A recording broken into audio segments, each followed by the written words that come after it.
Good morning, good afternoon, good evening, and good night, whenever you're, wherever you are, whenever you're listening. I do hope it's a good one. Welcome to Captain Trek's E News. First, let me verify something. Okay, yes. Now, first story is sports related.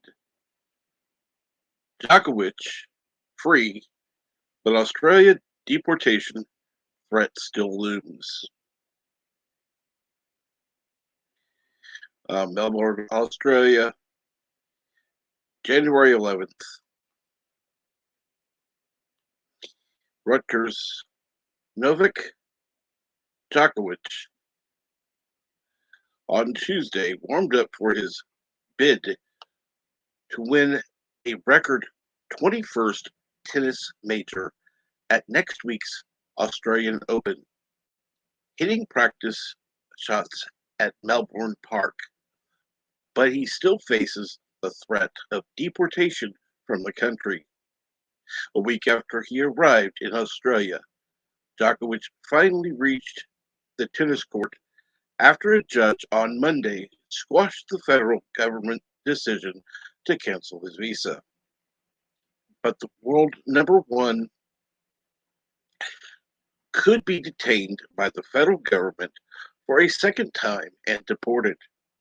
Immigration Minister Alex Hawke's office said he was still considering whether to use his discretionary power to cancel Djokovic's visa. In in line with due process, Minister Hawke will thoroughly consider the matter, unquote, a spokesman said, declining to comment further due to legal reasons. Australia's policy banning non-citizens or non-citizens from what? Barring non-citizens or non-residents, non-residents from entry unless they are fully vaccinated against the virus. It allows for medical exemptions, but the government argued that Djokovic, who is not vaccinated, did not provide adequate justification for the exemption. The court ruled Djokovic was treated unfairly by border force officers in his arrival and ordered his visa cancellation to be overturned. It did not, however, address whether his exemption, based on Djokovic contracting COVID-19 last month, was valid. Really? Really? Because medical experts say you're covered for at least a month, 2, 3. It depends on the experts, but yeah. Um,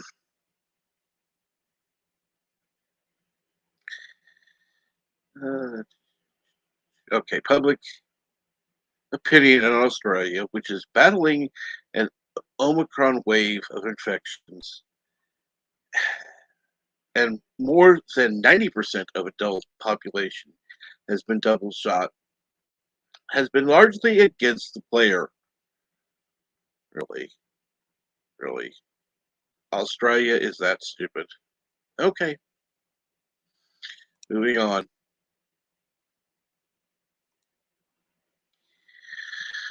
Oh, okay. Hmm.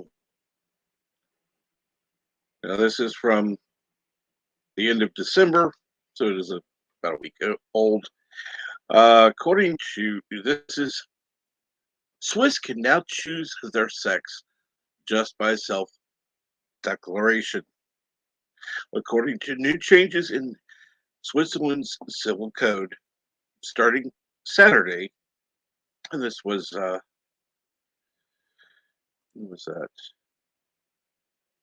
You'll pardon me a moment. Okay, that would have been December 1st, so that would have been about a week and a half ago. Starting December 1st,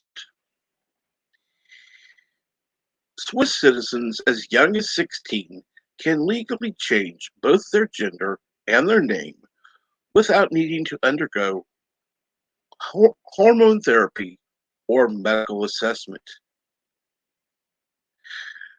As the country brings in new rules to remove the bureaucratic hurdles, Swiss citizens who are not under who are not under legal guardianship will be able to choose their gender and name legally by self-declaration at the Civil Registry Office. Applicants under 16 years old and those who are under adult protection will need consent of their legal guardian. New rule marks departure from the current system of following regionally prescribed standard in Switzerland, which is usually made a requirement for applicants to submit certificate from medical professional that attests to their transgender identity. Some Swiss should have asked it also require people to go through hormone treatment or anatomical transition before applying to legally change their gender. Meanwhile, a name change requirement needed to be accompanied by proof that the new name has already been unofficially used for several years.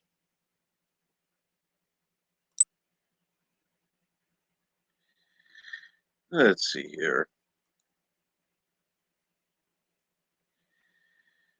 Now, according to Forbes,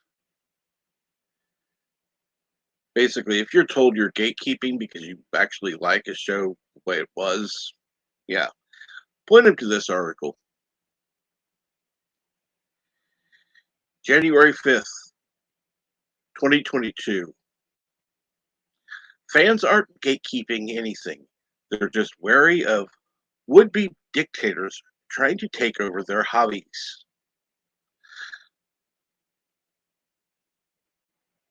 One of the strangest phenomena that keeps popping up these days is the inaccurate accusation that fans are somehow gatekeeping their hobbies. Firstly, that is actually impossible to do. And secondly, there is more going on here than first appears. According to Merriam-Webster, a gatekeeper is either someone who tends or guards a gate or a person who controls or access to something. The accusation in this instance obviously applies to the latter. Regardless, fans are incapable of controlling access to their hobbies. But before I get to that, here's a bit of fandom history lesson. Picking a specific example in this case, in the case of anime, back in the day, many anime were not available outside of Japan. This meant if you wanted to watch something like the vision of Escaflowne, I need to talk to people before I read this. You joined an anime club, attended meetings, and acquired fan subbed versions of the anime on VHS tape. This meant that people in charge of said anime club could actually gatekeep when it came to fans' access to the anime. In the decline, since anime such uh, are now widely available on Blu-ray and also various streaming services, not only in Japan but in also internationally as well.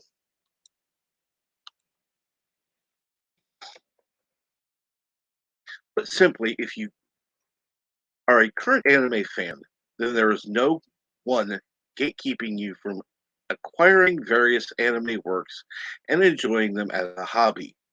You don't need to be friend the higher ups in an anime club. You can just buy it and watch it whenever you want, wherever you want. The same goes for model kit, model kit building, video games, and pretty much all hobbies out there. Unless there is someone physically limiting access to the host media, gatekeeping is not taking place. So while there are certain people claiming that fans are gatekeeping their hobbies, it is a bit more involved, and it is not much, not so much about the hobby in question, but more about the controlling various fandoms. Uh, so the accusation of gatekeeping being used to leverage access to effectively run each fandom and acquire a power as a result. This is where a great deal of pushback from fans on this. I do not want to stop people from watching anime or whatever. Uh, Reality is that fans love hobby, having people they can talk to in depth about their hobby. This kind of involved and almost studied discussion of a hobby is actually what keeps various fandoms ticking along. So, needless to say, if someone accuses you of gatekeeping because you are defending your belief, your experience, your um, whatever, on whatever hobby you have, unless you're actually controlling their access to it, you can't gatekeep. They have no idea what they're talking about. And quite honestly, it's just a way of being, well, what's the word I'm going to use? Kind of bitchy. Um, let's see here. One more thing. Real athletes, pro gamers, live surprisingly healthier lifestyles than many people assume. Energy drinks such as Red Bull and bags of chips are often seen as staple foods for gamers who spend a lot of time staring at a screen. However, according to one study, pro gamers, uh, known as esports athletes, consume less sugar than the average person and prefer home cooked meals as opposed to takeout. In a recent study, researchers surveyed 820 German esport athletes of all skill levels and determined their food preference. Um, Findings showed that the esports athletes shun the couch potato lifestyle by sticking to a healthy diet and exercising regularly. In fact, they have been exercising more during the pandemic than ever before. Gamers reported exercising more than 9.5 hours per week than in the previous years, indicating the pandemic has only had a minor impact on their health.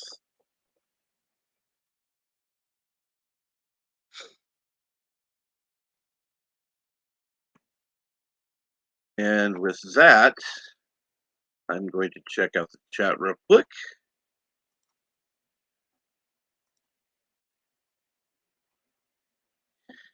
I want to say hello to Sora.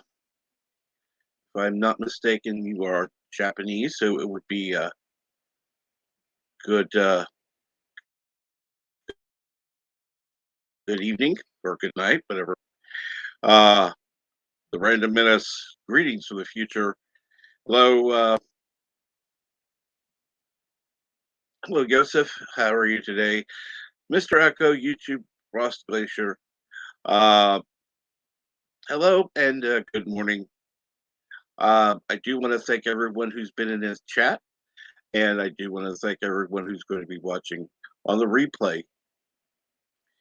Again, I do hope you have a good day, and please join me for Morning Brew starting shortly. Have a good day.